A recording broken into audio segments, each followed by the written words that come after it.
আমাদের সমাজের মধ্যে কিছু ভাই আছেন, কিছু মুসলমান আছেন, নামাজও পড়ে, আবার দেখবেন আরেকজন নামাজিকে দেখলে ভালো লাগে না, ঠাট্টা করে, মস্কারি করে, ব্যঙ্গ করে। এটা একটা ঈমান ভঙ্গের কারণ। এই জন্য আল্লাহ পাক রব্বুল আলামিন বলেন, ইন্নাল্লাযীনা আজরামু কানু মিনাল্লাযীনা আমানু ইয়াদহাকুন। নিশ্চয়ই অপরাধী তারা যারা ইমানদারদেরকে দেখলে হাসাহাসি করে। কি করে? হাসাহাসি করে। ইমানদারদেরকে দেখলে হাসাহাসি করে। ওয়াইযা মাররু বিহিম ইয়াতাগামাজুন। তাদের সামনে দিয়ে যখন তারা যায়, এদেরকে দেখলে চোখ টিপে। কি করে?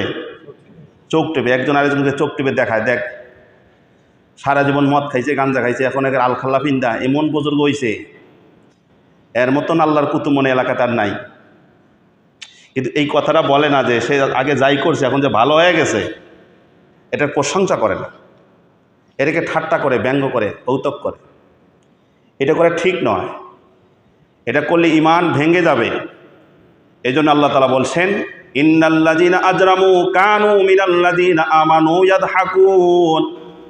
নিশ্চয়ই যারা অপরাধী তারাই যারা ঈমানদারদেরকে দেখলে হাসাহাসি করে। ওয়াইযা মাররু বিহিম ইয়াতাগামাজুন। তাদের সামনে দিয়ে গেলে, অতিক্রম করলে চোখ টিপে। ওয়াইযা ইনকালাবু ইলা আহলিহিম ইনকালাবু ফাকিহিন। বাড়িতে গিয়েও তাদের পরিবারের সদস্যদের সঙ্গ নিয়ে অমুক ব্যক্তির নাম ধরে তাদের সামনে এই কথাগুলো বলে, অবজ্ঞা করে, অবজ্ঞামূলক তাচ্ছিল্যের সুরে কথা বলে, তাদেরকে নিয়ে হাসাহাসি করে। তো শুনছ, অমুকে তো এরকম দেখলাম, অমুক সারা জীবন এই আকাম কুকাম করে এখন একেবারে তবলিগে গিয়া এমন আল্লাহর ওলি হইছে, দেখলে মনে হয় এর মতন কুতুব বাবা আর এই গ্রামের মধ্যে নাই। এই ধরনের কথা বলা, এই ধরনের কাজ যারা করবে তাদের ঈমান ভেঙে যাবে। আরও কি করে? ওয়াইযা রাআউহুম ক্বালু ইন্না হাউলাই লাদাল্লুন। তারা যখন তাদেরকে দেখে তারা বলে এরা পথভ্রষ্ট। এরা কি? পথভ্রষ্ট, গোমরা। এরা দিনের কিচ্ছু বোঝে না, এরা ধর্মান্ধ। আমাদের সমাজে যদি কিছু মানুষ এগুলো নাও বলে, দেখবেন রাষ্ট্রের ওপর লেভেল থেকে হলেও এই ধরনের কথা আলেম ওলামাদের বিরুদ্ধে মাঝে মাঝে আসে।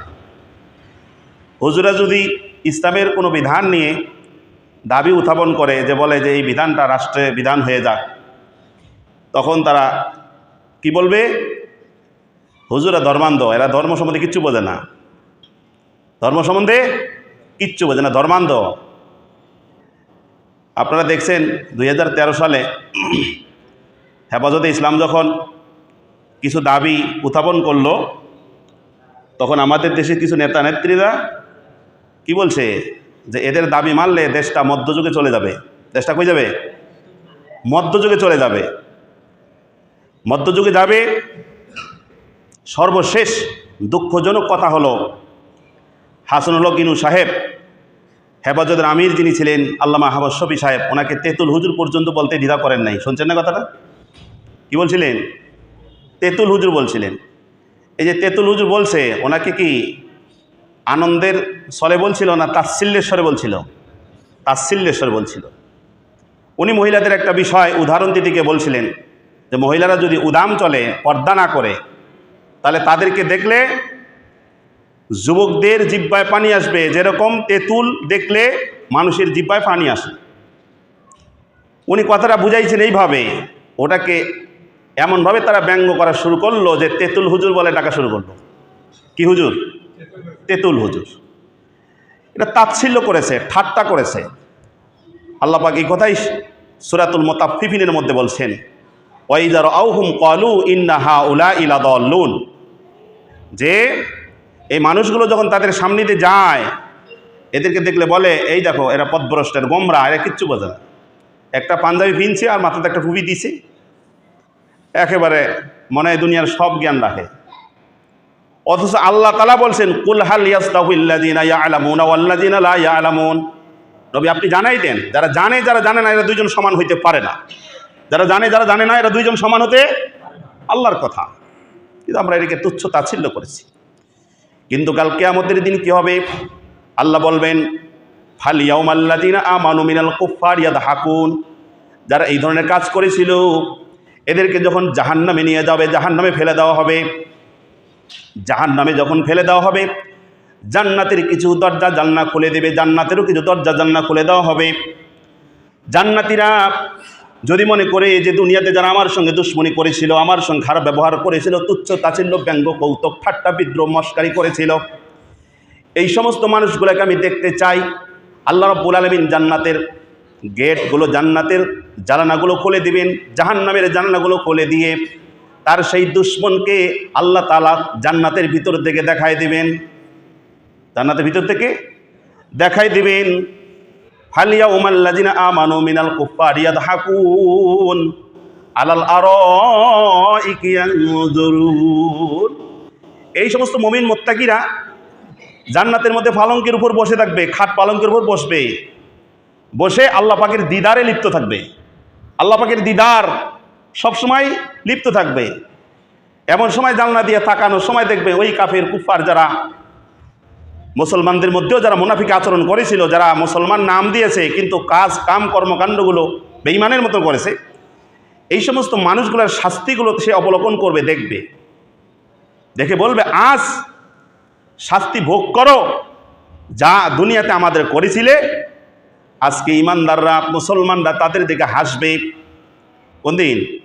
কিয়ামতের দিন হাসবে। হাল সাউবিবাল্লাযিনা কাফারু, হাল সাউবিবাল্লাযিনা কাফারু মিনাল্লাযিনা আমানু। আয়াতটা যেন কি? হাল সাউবিবাল। যাই হোক, এই আয়াতের মধ্যে আল্লাহ পাক রব্বুল আলামিন বলছেন, ইমানদারেরা তখন সেদিন বলবে, আজকে যে শাস্তিটা তোমাকে দেওয়া হচ্ছে এই শাস্তির তুমি উপযুক্ত, এই শাস্তির তুমি উপযুক্ত, এই শাস্তি তুমি আজকে পাবার উপযুক্ত, কারণ দুনিয়াতে তুমি আচরণ করেছিলা, আমাদেরকে নিয়ে ঠাট্টা করেছিলে, মস্কারি করেছিলে, আজকে বোঝো এটার শাস্তি কীরকম। এই জন্য দিনের কোনো বিষয় নিয়ে, দিনের আলেম ওলামাকে নিয়ে, মুসলমান মুমিন মুত্তাকিদেরকে নিয়ে যদি কেউ ঠাট্টা মস্কারি করে তাহলে তার ইমান ভেঙে যাবে। ইমান ভঙ্গের এটা একটা কারণ, ইমান ভঙ্গের এটা একটা কি কারণ। এই জন্য আমরা দিনের কোনো বিষয় নিয়ে, আল্লাহ, রসুল, কোরআন, কিতাব, মুসলমান ইমানদার মুমিন মুত্তাকি নিয়ে কখনো ঠাট্টা বিদ্রুপ ব্যঙ্গ কৌতুক করব না। রাজি আছেন ইনশাআল্লাহ? যদি করি এটার শাস্তি দুনিয়াতে তো পাবেন, আখেরাতেও পাবেন। এটার শাস্তি দুনিয়াতেই পাবেন। কিছু মানুষকে অবজ্ঞা করা, তুচ্ছ তাচ্ছিল্য করা, এটার শাস্তি দুনিয়াতেও পাবেন, আখেরাতে তো অবশিষ্ট থাকবেই। এখান থেকে নিস্তার পাওয়ার কোনো সুযোগ আমাদের হবে না।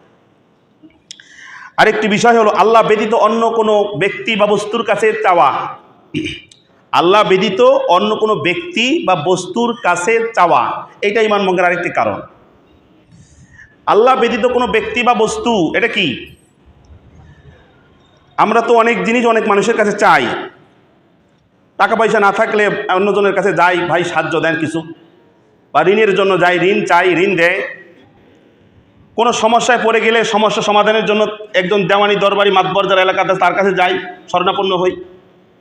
রাষ্ট্রের কোনো সমস্যা যদি তৈরি হয়ে যায়, আমরা দেশের কিছু মানুষ এই সমস্যা সমাধানের জন্য মানববন্ধন, দাবি উত্থাপন করি সরকারের কাছে, অধিকার আদায় করার জন্য এটা করি। তাহলে এটা করা যাবে কি না? হ্যাঁ। কোন জিনিসটা আল্লাহ তাআলা ব্যতীত মানুষের কাছে চাওয়া, অন্য ব্যক্তি বা বস্তুর কাছে চাওয়া যাবে, কোনটা যাবে না? এটা হলো মানুষের কাছে যে বিষয়টা দেওয়ার মানুষের সামর্থ্য আছে, মানুষের সাধ্যের ভিতরে যে বিষয়টা আছে, এটা মানুষের কাছে চাওয়া যাবে। তবে হাদিসের মধ্যে আছে যদি কোনো মানুষ এর পরেও ওই ব্যক্তির কাছে ওই জিনিসটা না চায়, যেমন ধরেন তার মেয়ের বিবাহ বা ছেলের বিবাহ, তার কাছে টাকা নেই, একজনের কাছে গেল, ভাই কিছু টাকা দরকার আমার, যাওয়া খারাপ না, যাইতে পারবে। কিন্তু এর পরেও যদি পরিপূর্ণ তাওয়াক্কুল থাকে আল্লাহ তাআলার উপর, যে আমি কারো কাছে যাব না, আল্লাহ তাআলার কাছে চাইয়া নেব। হাদিসের মধ্যে হাদিসে রাসূল সাল্লাল্লাহু আলাইহি ওয়াসাল্লাম বলছেন, তোমার যদি জোতার ফিতারও প্রয়োজন হয় এটাও আল্লাহর কাছে চায়া নাও। তাহলে জোতার ফিতা কয় টাকা দামের জিনিস, এটা একবারে নিম্নমানের। জোতার ফিতাও যদি তোমার প্রয়োজন হয় এটাও আল্লাহ তাআলার কাছে চায়া নাও। তাওয়াক্কুল যদি আল্লাহর উপর 100% থাকে, তাহলে কোনো মানুষের কাছে যদি মানুষ না চায়, আল্লাহর কাছে যদি গোপনে চাইতে থাকে, আল্লাহ পাক অবশ্যই তার সেই বিষয়টা পূরণ করে দিবেন। এরপরেও যদি কোনো মানুষ কোনো ব্যক্তির কাছে যায়, এতে দোষের কিছু নাই, যেহেতু ওই মানুষটা মানুষের সাধ্যের ভিতরে, অর্থাৎ যে বিষয়টা মানুষের কাছে গেলে ওই মানুষটা দিতে পারবে, ওই বিষয়গুলো ওই ব্যক্তির কাছে গিয়ে চাওয়া যাবে, নেওয়া যাবে, কোনো অসুবিধা নেই। আর যে বিষয়টা মানুষের সাধ্যের বাহিরে, ওই জিনিসটা কোনো ব্যক্তি বা কোনো বস্তুর কাছে যাওয়া যাবে না, চাওয়াও যাবে না। ওটা একমাত্র আল্লাহ তাআলার কাছেই চাইতে হবে, ওনার কাছ থেকে নিতে হবে। যেমন ধরুন, সন্তান দেওয়ার মালিককে বলেন আল্লাহ। এখন যদি এই সন্তান জন্য যদি কোনো পীরের কাছে যাই বা কোনো মাজারের কাছে গিয়ে চাই, তাহলে এবার বলুন, কোনো পীর বা কোনো মাজার সন্তান দিতে পারবে না।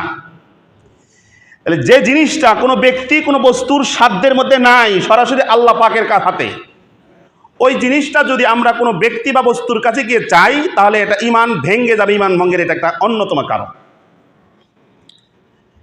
মৃত্যু ব্যক্তির কাছে বিপদ থেকে মুক্তি পাওয়ার জন্য দোয়া করা।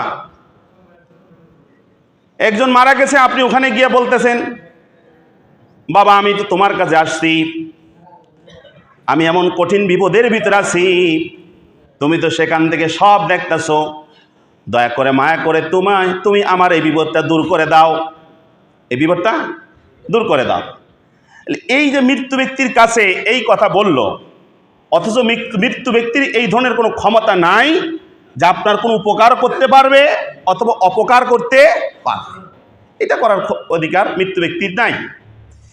এই জন্য মৃত্যু ব্যক্তির কাছে আপনি কোনো বিপদ দূর করার জন্য গিয়ে দোয়া করতে পারবেন না, এবং তার কাছে এই আবেদনও করতে পারবেন আপনি আমার বিপদটা দূর করে দেন।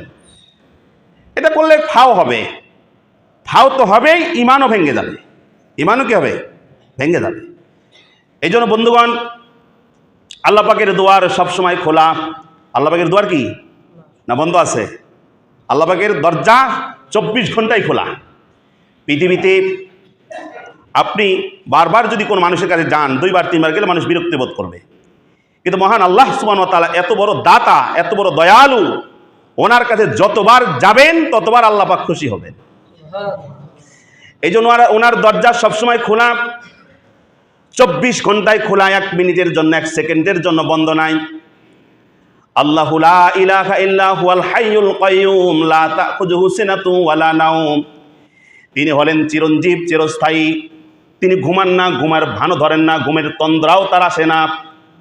এই জন্য তো মুসা পয়গম্বর আলাইহিস সালাম আল্লাহ তাআলার কাছে বলছেন, আল্লাহ আমি তোমাকে দেখতে চাই।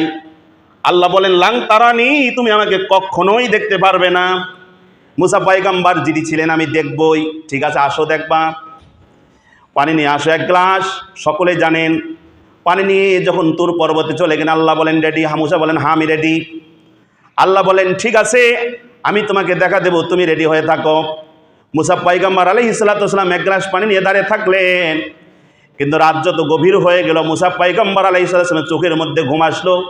ঘুম আসার সাথে সাথে হাতের গ্লাস পরে ভেঙ্গে চুরমার হয়ে গেল। এবার রব ডাক দিয়ে বলেন, হে আমার পয়গম্বর মুসা, কি ব্যাপার? আল্লাহ ভুলে গেছে, গ্লাস পড়ে গেছে। পড়লে কেন? কেন পড়লো? পড়লে এই কারণে ঘুমায় গেছি। আল্লাহ বলেন, মুসা আমি আসলেই কোনো সময় ঘুমাই না, যদি ঘুমাই যাই তাহলে সমস্যা, যদি খাই তাহলে সমস্যা। এই জন্য আমি ঘুমাই না, খাইও না, বিছানার মধ্যে পিঠও লাগাই না, কারো আমি মোহতাজ নই, সবাই আমার মোহতাজ। এই জন্যই রব্বে কারীম মুসা আলাইহিস সালামকে বুঝাইলেন যে আমি চিরঞ্জীব, চিরস্থায়ী, সব সময় আছি। আমি আদি, আমি বর্তমান, আমি ভবিষ্যৎ, আমি অতীতে ছিলাম, বর্তমানে আছি, ভবিষ্যতে থাকব। আমার কোনো মরণ নাই, আমার কোনো মৃত্যু নাই, আমি আছি। বলেন সুবহানাল্লাহ। এই জন্য বান্দা যখন আল্লাহ তাআলার কাছে হাত তোলে, 2 হাত তুলে কান্দে, চোখের পানি তার নাকের ডগে আসার সাথে সাথে আল্লাহ বলেন, ফেরেশতা দেখো আমার বান্দা কি চায় তার আবদার পূরণ করে দাও, তার আবদার কি করো, পূরণ করে দাও। সে কান্দে আমার কাছে চায়, তুমি দিয়া দাও তাকে। এই জন্য ভাই আল্লাহ তাআলার কাছে সবসময় চায়া নেব। আল্লাহ ব্যতীত অন্য কোনো ব্যক্তির কাছে যেটা ওই ব্যক্তির দেওয়ার সামর্থ্য আছে আপনি যান, কোনো সমস্যা নাই, কিন্তু যেটা দেওয়ার ক্ষমতা কারো নাই, যার আছে তার কাছেই চাইতে হবে। আছে কার? আল্লাহ। এই জন্য আল্লাহ তাআলার কাছে চান। আল্লাহর আইন বিরোধী কোনো আইন করা যাবে না। আমরা ইসলামী রাষ্ট্রে বসবাস করি না, যদিও 90% মুসলমান, কিন্তু কিছু কিছু আইন ইসলামের এদেশে আছে। যেমন জমি জায়গার যে ব্যাপার স্যাপার আছে, জমি জায়গার মেরাস বন্টন নীতি, এটার কিছু নিয়ম নীতি বাংলাদেশে আছে। পুরুষরা যতটুকু পাবে নারীরা তার অর্ধেক পাবে। জানেন না এটা? এটা কিন্তু আল্লাহ তাআলার আইন। কার আইন? ওয়াজ্জাকারু মিসলু হাজ্জিল উনসায়াইন। পুরুষরা যতটুকু পাবে তার বোন তার অর্ধেক পাবে। পুরুষ যতটুকু পাবে তার বোন অর্ধেক পাবে, এটা আল্লাহর আইন। এরকম এখানে অনেক লম্বা আয়াত আছে। যদি মৃত্যু ব্যক্তির সন্তানাদি কেউই না থাকে তাহলে তার স্ত্রী 4 ভাগের 1 ভাগ পাবে। জানেন না এটা? সন্তানাদি না থাকলে 4 ভাগের 1 ভাগ পাবে। সন্তানাদি যদি থাকে তাহলে মৃত্যু ব্যক্তির স্ত্রী 8 ভাগের 1 ভাগ পাবে। এরকম একটা নিয়ম আছে না? এরকম একটা নিয়ম আছে। যাক, সেদিকে যাচ্ছি না। মূল কথা হলো এটা আল্লাহ পাকের একটা আইন, কিন্তু এই আইন বিরোধী যদি উল্টা আইন করে তাহলে এটা কি হয়ে গেল? কোরআনের আইনের বিরুদ্ধে চলে গেল। এরকম যদি কেউ আইন করতে চায় করে তাহলে ইমান ভেঙে যাবে। ইমান কি হয়ে যাবে? ভেঙে যাবে। এই জন্য সব আইন করাই দরকার, কিন্তু যেহেতু আমরা ইসলামী রাষ্ট্রে বসবাস করি না, করে না। কিন্তু যেটা আছে ওটাও যদি নষ্ট করার ষড়যন্ত্র করে তাহলে ইমান থাকবে না। ইমান কি হয়ে যাবে? ভেঙে যাবে, ইমান থাকবে না। এই জন্য আল্লাহর আইনের বিরুদ্ধে কথা বলা, কলম ধরা, স্বীকৃতি দেওয়া, অনুমতি দেওয়া বিলকুল হারাম, বিলকুল হারাম। ইসলামের বিধান, পুরুষ একজন মেয়েকে বিবাহ করবে, বিবাহ করার সময় তাকে দেনমোহর দিবে। ওয়াতুন নিসা আসুদুকাতিহিন্না নিহলাতান, তোমরা নারীদেরকে তার প্রাপ্য দিয়ে দাও, সন্তুষ্ট চিত্তে দিয়ে দাও। এই মোহরের বিধান কে দিয়েছেন? কে দিয়েছেন? আল্লাহ।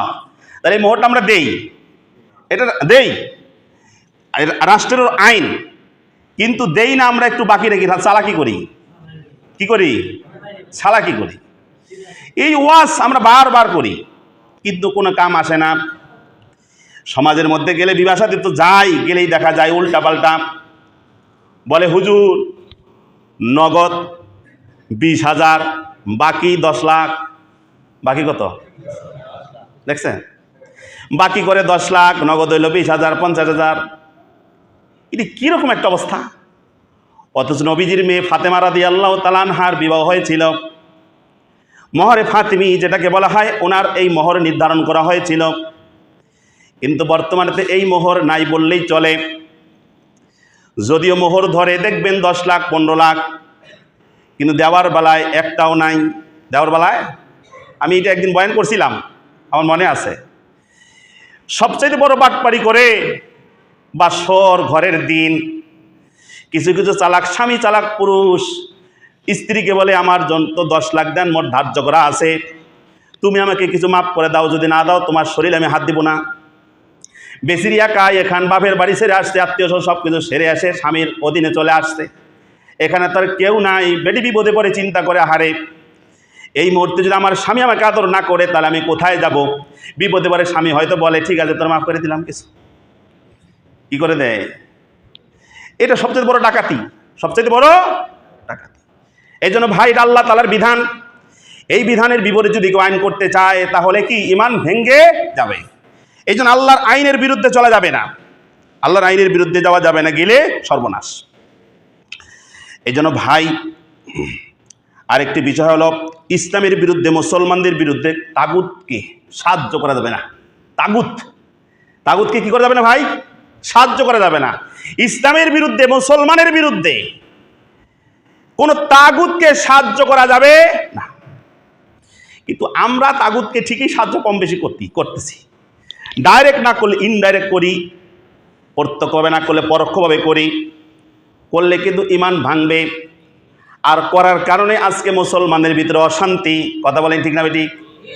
আমরা তাগুতকে সাহায্য করি, অথচ আল্লাহ পাক রব্বুল আলামিন বলেন লা ইকরাহা ফিদ্দীন ক্বাদ তাবায়্যানার রুশদু মিনাল গায়য়ি ফামান ইয়াকফুর বিত-তাগুতি ওয়া ইউমিন বিল্লাহি ফাকাদ ইসতামসাকা বিল উরওয়াতিল বুসকা লা ইনফিসাহা লাহা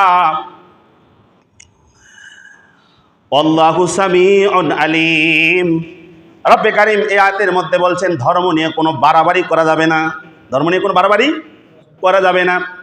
ক্বাদ তাবায়্যানার রুশদু মিনাল গায়য়ি, গোমরাহি হতে হেদায়েত আলাদা হয়ে গেছে, হেদায়েত স্পষ্ট হয়ে গেছে, প্রকাশ পেয়ে গেছে।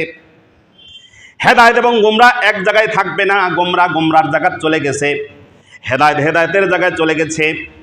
ক্বাদ তাবায়্যানার রুশদু মিনাল গায়য়ি, গোমরা হতে হেদায়েত আলাদা হয়ে গেছে। ফামান ইয়াকফুর বিত-তাগুতি ওয়া ইউমিন বিল্লাহ, যে ব্যক্তি তাগুতকে অস্বীকার করবে, তাগুতকে ছেড়ে দিবে, আল্লাহ তাআলার প্রতি ঈমান আনবে, ফাকাদ ইসতামসাকাল বিল উরওয়াতিল বুসকা, সেজন্য আল্লাহ পাকের হাতলকে, রশিকে এমন মজবুত করে ধরল, লা ইনফিসামা লাহা, সেটা কোনোদিন ভেঙে যাবে না, সেটা কোনোদিন ভাঙবে না। এই জন্য তাগুতকে ছাড়তে বলছে, কিন্তু তাগুতকে আমরা ঠিকই সাহায্য করি। এই জন্য ভাই, তাগুতের সাথে আমাদের কোনো সম্পর্ক নাই, তাগুতের সাথে আমাদের কোনো সম্পর্ক নাই। এখন তাগুত কি? যেমন এখন গোটা দুনিয়ার জন্য এখন সবচেয়ে বড় তাগুত হলো ইসরায়েল। সবচেয়ে বড় তাগুত কি? ইসরায়েল। আমাদের বাংলাদেশের জন্য তাগুত হলো মোদি সরকার। বাংলাদেশের জন্য তাগুত কি? মোদি সরকার, সে হলো আমাদের জন্য তাগুত। কিন্তু আমাদের দেশে মোদি সরকারের একটা এজেন্ডা আছে, র নামে, আপনারা চেনেন, আছে না? র নামে আছে। এরা গোয়েন্দাগিরি করে আমাদের দেশের যত গোপন তথ্য আছে এরা পাচার করে। আর এই রকে কিছু সরল মনা মুসলমান এরা বোঝে না। আমি গত জুমায় বলেছিলাম, আমরা কিছু ব্যাককলমান্তি করে তাদের কিছু টাকা পেয়ে আমরা তাদের এজেন্ডা বাস্তবায়ন করার জন্য আমরাও কিছু গোপন তথ্য তাদেরকে সরবরাহ করে তারা আমাদের দেশ থেকে গোয়েন্দাগিরি করে আমাদের তথ্য চুরি করে ভারতে পাচার করে। দেখবেন ভারতের সীমান্ত যতগুলো আছে আমাদের বাংলাদেশের, আপনারা জানেন ফেলানীকে হত্যা করেছিল, ফেলানীর বিচার আমরা পাই নাই। কিছুদিন আগেও আমরা কুমিল্লার একটা বর্ডারের মধ্যে একটা বিএসএফকে ধরা হয়েছিল। সেই বিএসএফকে বাংলাদেশ ছেড়ে দিয়েছে। একটা গরু সে ধরতে আসে, সে বলছে আমি গরু ধরতে আসছিলাম, এসে বাংলাদেশে ঢুকে গেছি, বিজিবি গিয়ে তাকে ধরে ফেলছে। বিজিবিকে তাকে কি করছে? এই কিছুদিন আগে ধরে ফেলছে। পরে আবার উভয় পক্ষের দল এসে, বিএসএফ এবং বিজিবির প্রধানরা এসে আলোচনা করে তাকে ছেড়ে দিয়েছে। কিন্তু বাংলাদেশ, আমরা কখনো বিএসএফ ভারতের কোনো বাহিনীকে সহজ হত্যা করি নাই। বাহিনী তো দূরের কথা, ভারতের কোনো মানুষকে আমরা হত্যা করতে পারি নাই, পারলেও একবার নগণ্য। কিন্তু তারা বছরে দেখবেন হিসাব করলে 2, 4, 5, 10টা হইলেও আমাদের বাংলাদেশি লোক মারা যায়, জানা যায় না, আমাদেরকে মারে। এরপরে বুক ফুল্লা বলে, এই যেটা কথা বললাম আগে, ওরা বলতেছে এখন বর্তমান যে সরকার আছে এই সরকার নাকি ভারতের বিরুদ্ধে রুখে দাঁড়াইছে, ভারতের বিরুদ্ধে কথা বলতেছে। এখন এই সরকার যদি সত্য কথাগুলো বলে, যদি তার সরকার বলছে আমরা আর পিঠ দেখাবো না, আমরা এখন বুক দেখাবো, পিঠ দেখাবো না। কারণ এতদিন আমরা পিঠ দেখে আসছি, বুক দেখাইতে পারি নাই। ওরা যা করে আমরা সহ্য করছি, এখন আর পিঠ দেখাবো না, সামনাসামনি চলবে। এই জন্য ভাই, এই রকে যদি কেউ সাহায্য করে, সহযোগিতা করে, তাহলে তাগুতকে সে সাহায্য করলো, সহযোগিতা করলো। তাগুতকে সাহায্য করা মানে হলো সে ঈমান ভঙ্গের কারণে পড়ে গেল, তার ঈমান ভেঙে যাবে। কারণ র কখনো মুসলমানদের ভালো চায় না, ওরা সবসময় আমাদের বিরুদ্ধে ষড়যন্ত্র করে না। এই জন্য আল্লাহ বলেন ইয়া আইয়ুহাল্লাযিনা আমানু লা তাত্তাখিযুল ইয়াহুদা ওয়ান নাসারা আউলিয়া বা'দুহুম আউলিয়া বা'দিন ফামান ইয়াতাওয়াল্লাহুম মিনকুম ফাইন্নাহুম মিনহু। আল্লাহ পাক রব্বুল আলামিন বলেন তোমরা ইহুদি এবং নাসারাকে কখনো বন্ধু বানাইও না, আপন বানাইও না, কারণ তারা একে অপরের বন্ধু। তোমাদের মধ্যে যদি কোনো ব্যক্তি তাগুতকে বন্ধু বানাও, তাহলে সেও তারই দলভুক্ত,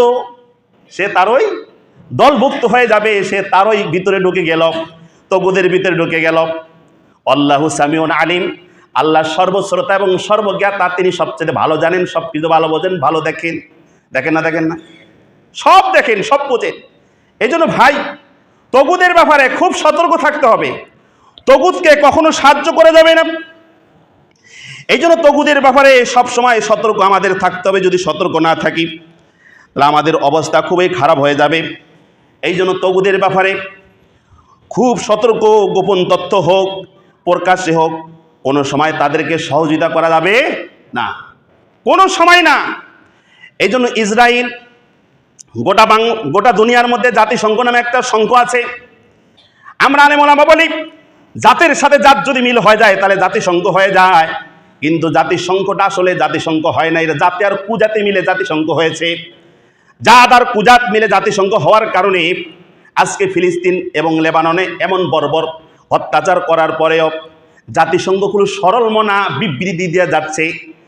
যতগুলো রাষ্ট্র আছে 147টা না 27টা দেশ, ফিলিস্তিনের পক্ষে ভোট দিল মাত্র 8টা 9টা দেশ ভোট দেয় নাই। বরং ইসরায়েল আবার কইতেছে, এখন বর্তমান যে জাতিসংঘের মহাসচিব আছে গুতারেস, অ্যান্তনিও গুতারেস, তাকে বলতেছে যে ওকে এই পদ থেকে নামানো দরকার। কত বড় সাহস হলে! আমি গত জুমায় বলেছিলাম, গোটা পৃথিবীতে 1 কোটির উপরে হলে ইহুদি, এই 1 কোটি ইহুদি থাকা সত্ত্বেও তারা এত শক্ত গলায় বলতে পারে জাতিসংঘের এই অ্যান্তনিও গুতারেসকে সে বরখাস্ত করতে চেষ্টা করে। এত বড় সাহস! আর এটার দোসর হলো আমেরিকা। এরা সব সময় ফাসাদ সৃষ্টি করে, ওয়াসআউনা ফিল আরদি ফাসাদা, তারা সব সময় পৃথিবীতে ফাসাদ সৃষ্টি করে। ওরা কখনো শান্তি চায় না। ওরা শান্তি মুখে বলে, অন্তরে বলে না। মুখে শান্তির কথা বলে কিন্তু অন্তরে বলে না। যদি বলতো ফিলিস্তিনের যুদ্ধ কবেই বন্ধ হয়ে যাইতো, যদি বলতো লেবাননের যুদ্ধ আগেই বন্ধ হয়ে যাইতো।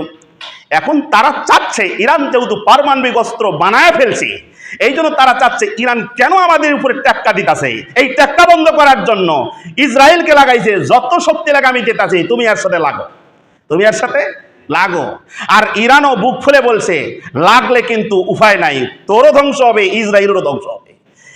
মধ্যপ্রাচ্যে যতগুলি আমেরিকার ঘাঁটি আছে, ইরান বলেছে সমস্ত ঘাঁটিতে আমরা অস্ত্র ফেলবই, সমস্ত ঘাঁটিতে আমরা অস্ত্র ফেলবই, বাঁচার কোনো সুযোগ নাই। এই জন্য ভাই, মুসলিম বিশ্ব আজকে আমরা যদি তাগুতকে বয়কট করতাম তাহলে ঠিকই আমরা মাথা উঁচু করে আমরা দাঁড়াতে পারতাম। কিন্তু আমাদের মধ্যে কিছু মুনাফিক রাষ্ট্র আছে, জর্ডান ইসরায়েলকে জায়গা দিয়েছে, আকাশ সীমা ব্যবহার করার জন্য অনুমতি দিয়েছে, সৌদি আরব দিয়েছে।